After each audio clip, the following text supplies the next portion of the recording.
Hello, hola. Hola. Doesn't get any better than that. But I am just thrilled and delighted to be here. First, I want to thank General Cartwright for that moving testimony as well as his introduction.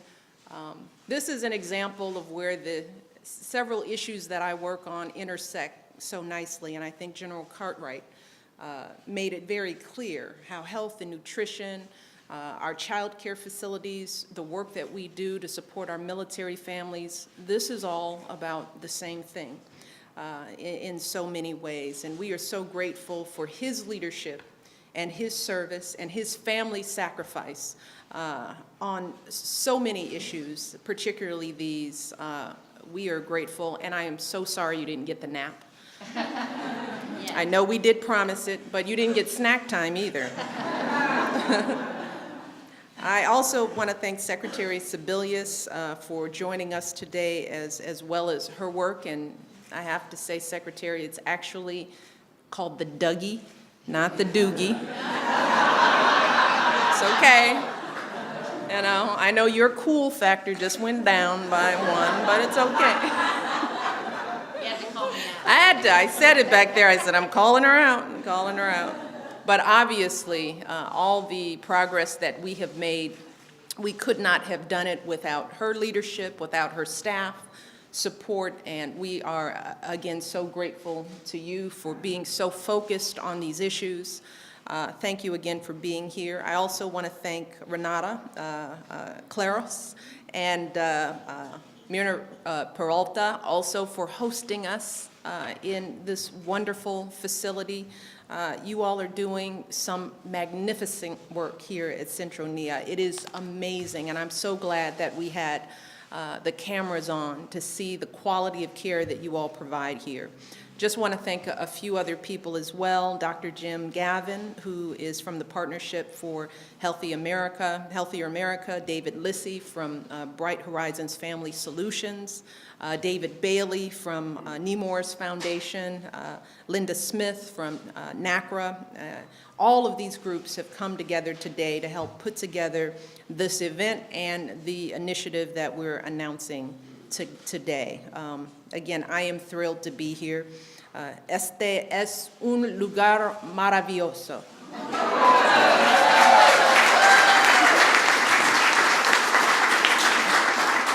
I can say that because it is absolutely true. That is easy to say. This is a perfect setting for us to launch our latest effort with Let's Move. As many of you know, for almost a year and a half, we've been bringing folks together to tackle the epidemic of childhood obesity. We've been working with some of our biggest corporations and nonprofit organizations across the country. We've been signing up hundreds of schools for the Healthier U.S. School Challenge. We've been kicking off efforts to enlist support from folks all over this country, chefs and health professionals, mayors and faith leaders. But in addition to all of this work, we've also been doing a lot of listening as well. And one of the things that we've heard across the board, from child care providers to health experts to moms and dads, it is how vital it is to get our kids started on the path to a healthy life from the very beginning. These early years are pivotal. When you look at the statistics, and Secretary Sebelius talked about some of them, but more than half of obese children become overweight before their second birthday. It starts that early. Obesity rates among kids ages 2 to 5 have doubled in the last few decades. And some children as young as 3 are showing warning signs of heart disease. And that wasn't always the case. That wasn't something that many of us grew up. These statistics didn't exist when many of us were younger. And with more than half of our nation's kids under the age of 5 in some type of child care arrangement, daycare facilities and home-based providers oftentimes play a very central role in providing the healthy foundations that our kids need. And that's why we are so excited to launch our Let's Move Childcare. Through this initiative, we're going to be providing Let's Move childcare participants with an easy checklist. So providers know some very easy steps that they can take to make kids healthy. And it's as simple as 5 steps. That's the beauty of this stuff. It's not complicated. It is not costly. It's just a matter of knowledge and then implementation. One of the steps, 1 to 2 hours of physical activity, things that we saw up in the playroom. It is not easy to make young kids sit still. They like to move. So that's their natural way of being. You just have to give them the environment and a couple of balls and some plastic containers and have them move for a couple of hours a day. The second is limiting screen time for all kids, but making sure we eliminate it for kids under 2. And I know a lot of parents get shocked by that, not the TV, but that's one of those small things at an early age that keeps kids, their minds active. It forces us as parents to engage them in a different way. So turning off the TV, creating some limits is another one of the steps. The third is serving a fruit or vegetable at every meal. At every meal, not just once in a while, but at breakfast, lunch, and dinner, and throwing it in at snack time as well. This is one I like, the 4th one, serve only water, low-fat milk, or 100% juice. That's something that a lot of parents don't understand is the high level of sugar content that are in the average juice box juice drink. And if kids are geared towards drinking milk and water, that's all they're ultimately going to want anyway. And that is going to be a huge lifesaver at no cost for most families. And finally, supporting mothers who choose to breastfeed. Whether we do it in our workplaces or at our child care facilities, breastfeeding, as we have learned, is one of the ways to reduce the level of obesity in a child. The longer a mother can breastfeed, the better off a child will be on a whole range of health issues. And I know here at Centronia that you all are working to make sure that mothers can bring their milk to their child on a daily basis. Those are the kind of things that workplaces that we all need to understand is an important part of a family's well-being and a child's health. And with the help of the Nemours Foundation and NACRA, we have the tools and the information that can help parents and providers answer questions and implement the checklist either in their environments or in their homes. So all people have to do to get more information is to go to letsmove.gov, or they can also go to kidshealthyfuture.org to learn more. On these websites, there'll be plenty of how-to tips and ideas to help create a healthier environment for kids. It's as simple as that. But you know, the one thing that you won't need for this, you won't need a fundraising plan. No one's going to need to start a capital campaign to take part in Let's Move childcare. No one's going to have to hire new staff or completely overhaul their programming. Here at Centronia, you all have found ways to save money in how you feed these young people, or at least keep the costs neutral. So there are ways to implement these 5 simple steps in a way that doesn't have to require more funding. But everyone is going to see that these small changes can make a big difference, and that's been the beauty of Let's Move. We're not talking about grand-scale changes. These are small, basic, simple things that people have to reincorporate into our lives at every level.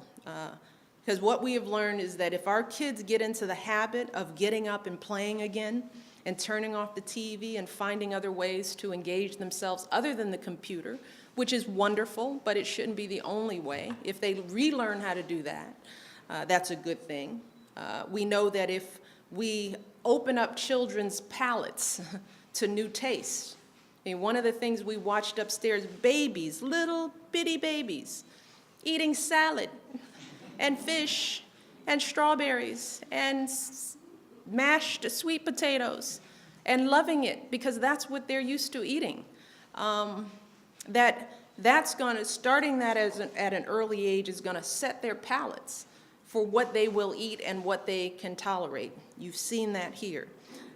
And if they're not glued to the TV screen all day, those are the things that set the stage for habits for a healthy life early on.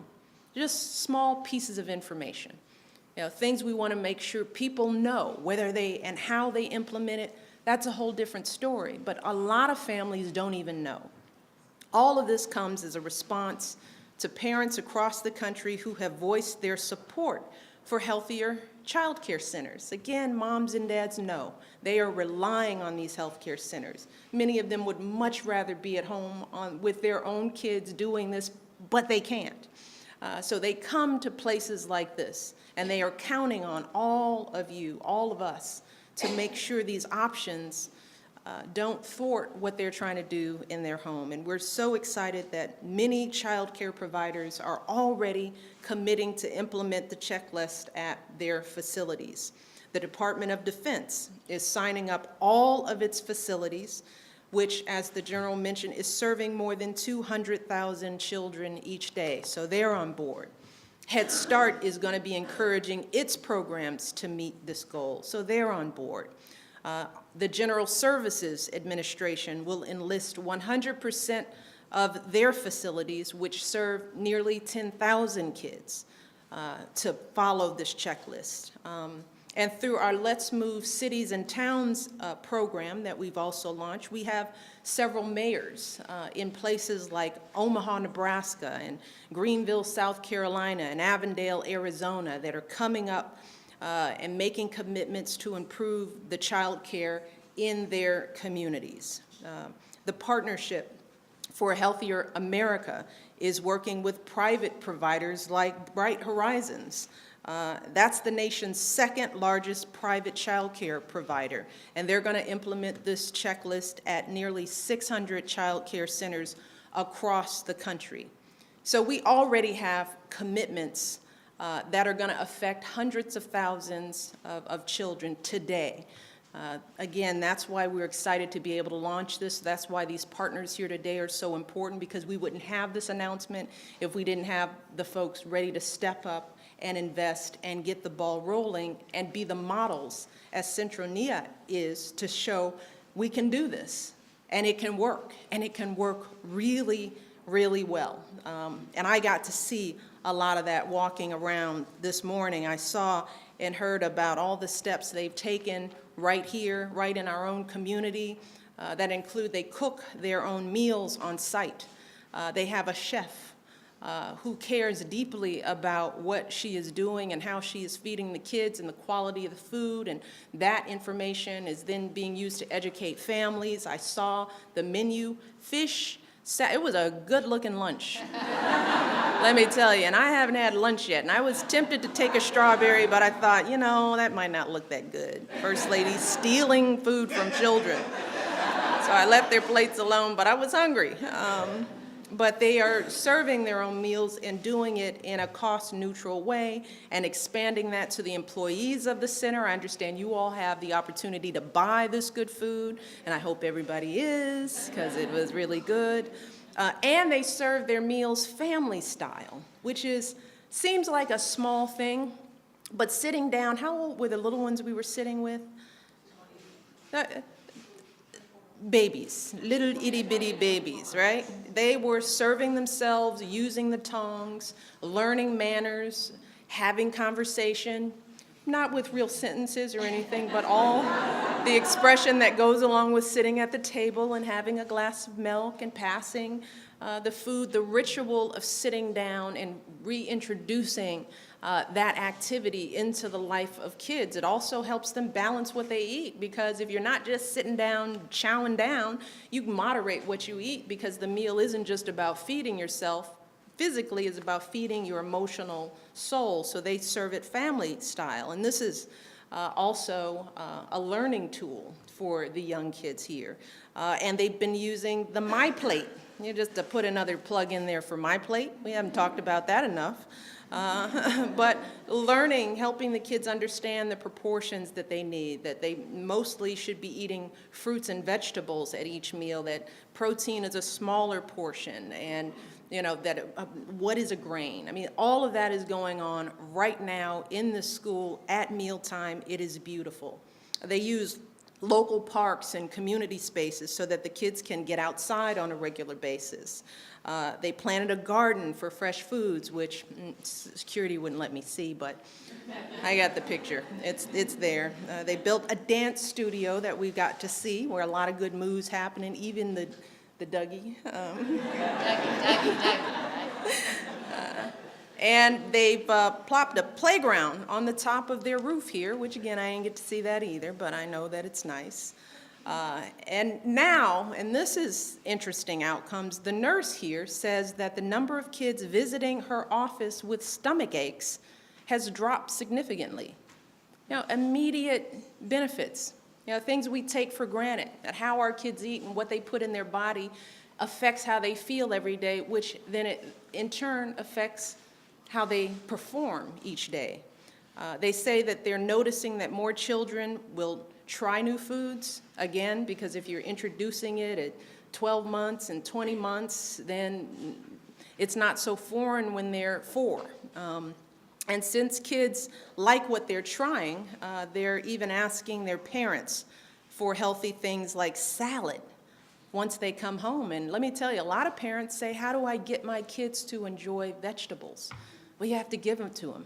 I mean, that's really the simple answer. They have to eat it and eat it regularly until they understand that this is the new flavor. This is how it tastes. This is how the crunch feels. They have to play around with their food in a way. And that's really what this is all about. Just like the drawings they sketch here, they find their way to the refrigerator. Just like the songs that they sing here start to echo throughout their homes. All of these healthy habits that the kids here are learning will also find their way home.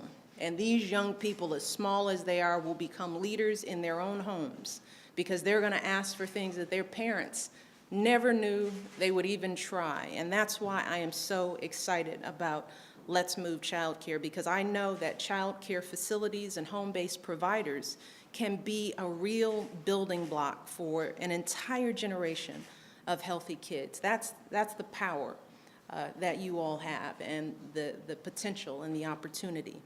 So I want to thank you for sharing this wonderful few hours with me. It has been truly joyful. Your children are amazing, and that must mean they have some amazing parents, and I know some of them are here because many of the employees have children who go here, so well done.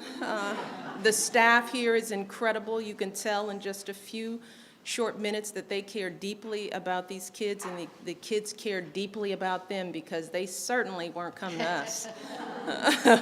They knew who they were with. So I congratulate you on the success that you've had. Our goal is to show you off as a model. I know that there are many other facilities around the country that are doing cutting-edge things. Our goal is to lift them up, give people tools and steps if they choose to implement this, to show them that there is a way, and there are people who have done it and can give some guidance and some support. So we are grateful to you all for the work that you have done, and I look forward to working more with you in the months and years ahead. So let's just keep on moving. Thank you so much.